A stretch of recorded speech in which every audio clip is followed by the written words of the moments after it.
Hey Tom, Hi, you right? nice control room you've got here, I know, it's lovely in this weather with the aircon. and quite an iconic desk. I haven't seen a Soundtracks Jade for a long time. That is very, very retro. yeah, large very scale. well used as well. By the It way, is, isn't it? It's got all the patina of a classic desk. Exactly. So Tom, you're here stepping in to just show us through some of the iconic hits, but I posted a thing on sonicstate the other day which was the Detroit drums, and I was looking at this. This is a sort of visual representation of the kit. I had a kit a bit like that. Yeah.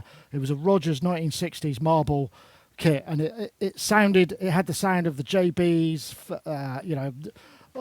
the meters, all of that stuff. I mean, is that pretty much what this is capable of? Is that exactly. Yeah, it's based on a 1960s drum kit, and the cool thing about this is that each element of the kit can be tuned and dampened as well, and that's unique to iconic instruments. And along with the kit as well, we have this 60s chain which takes elements of the other plugins that we have available. So we've got a nice compressor based on a Fairchild, a passive EQ, plate reverb, and a tape machine, and we can get quite specific with the controls. So as well. we could really get that, because of the sound of that time was, without putting too fine a point on it, pretty effed up. I mean, it wasn't what you call high fidelity, was it? No, and I think these days you miss that character that you had from that period in time as well, and I think people are trying to bring that back into music. And it's interesting. This is the sound of breakbeats, effectively. And many of us who've kind of been involved in sampling and stuff over the years, all those early hip hop breaks were probably recorded through systems like this. Have you got any sequences or anything running we can have a look at? So for that kind of breakbeaty hip hop sound, the S model kit is perfect for that. Would that be like Slingerland, do you think? Yeah, it's got that kind of. It's a bit of a warmer sounding kit. We do have the L model as well, which is a bit brighter. But here's a little sequence. It's that flabby felt beater, isn't it? Yeah, and we can tune it. You can tune it down, and obviously. So what? I mean, that sounds quite conservatively processed, I would say. How messed up can you get? Yeah, can you really scrunch it up? We can go quite far with it. Let's put on this one. Let's see. So one side is the kit, the other side is the processing. So right, exactly. Yeah. So we're choosing a combination of so this side kind of selects these, and then this is selecting a mixer preset. Right. So for example, this is just a random selection. That's got. But there you go. That's a bit crunchier. So let's this is going more on the. Go crazy. Let's just hear how bad we. So you can go right in with the compressor. Because a lot of these kits would have been recorded, many of them using the sort of probably single mic, or one above and one on the floor kind of exactly, thing. Exactly. Yeah. So this is four microphones, one on the kick drum, one on the snare, an overhead, and a kind of room.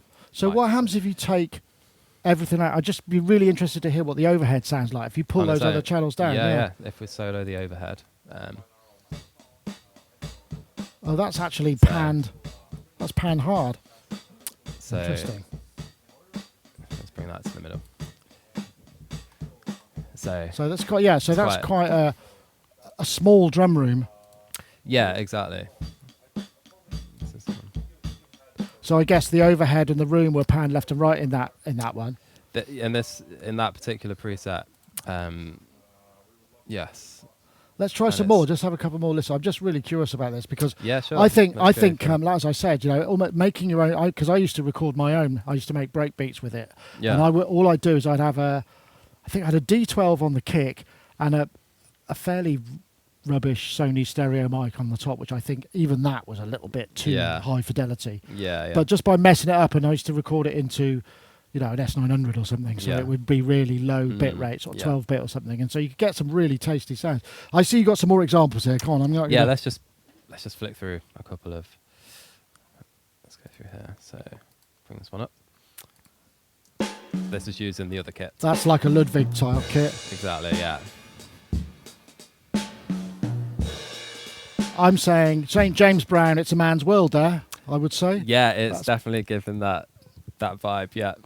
And sorry. The thing that all I remember as well is when I played my kit, you hit a tom and it would go boing, because they have these really sort of, you can't see it there, really sort of quite insufficient tom mounts for these drums that they bounce around. Yeah, well, this kit was recorded with the like original heads and everything, so it's very faithful to that original. Wow, that's a bit like a 1960s bass with original strings on, isn't it? Yes, yeah.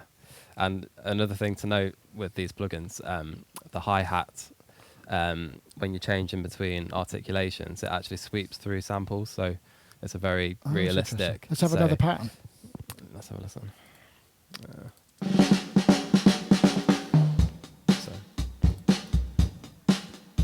That's kind of Motowny, Philly sort of sound, isn't it? Yeah. I'll flick through a couple for you.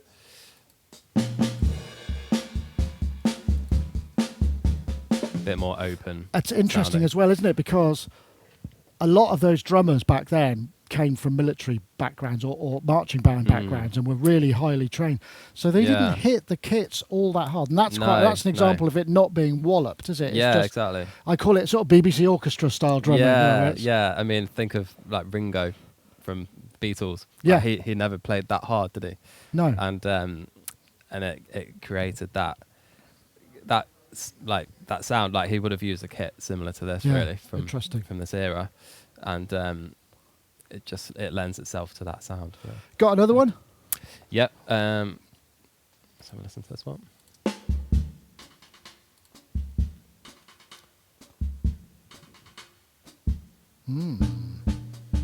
That's really tiptoe drumming, isn't it? Yeah. That's tiptoe. Yeah.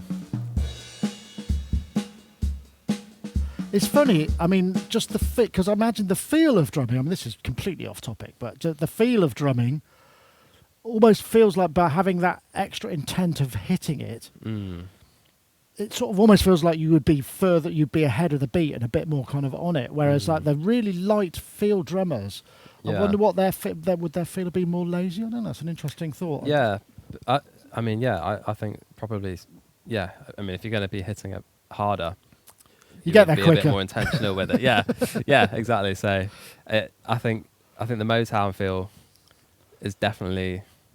If they're playing softer, then they probably are a bit more. I wonder if all of that, because a lot of it was really driven like played to tape, heavily saturated tape, so it was quite distorted. Yeah. I wonder if that was an attempt to make the drums sound more exciting than how they were played, because obviously they wouldn't have been played with such aggression, but they could be processed with that sort of aggression. Yeah, so making them sound like larger than life, I suppose. Yeah, interesting. And bringing out the transients. So this came out not that long ago, didn't it? It's not been out all that long. Yeah, recently. Yeah. Do you know anything about the pricing or anything? I know I'm putting you on the spot.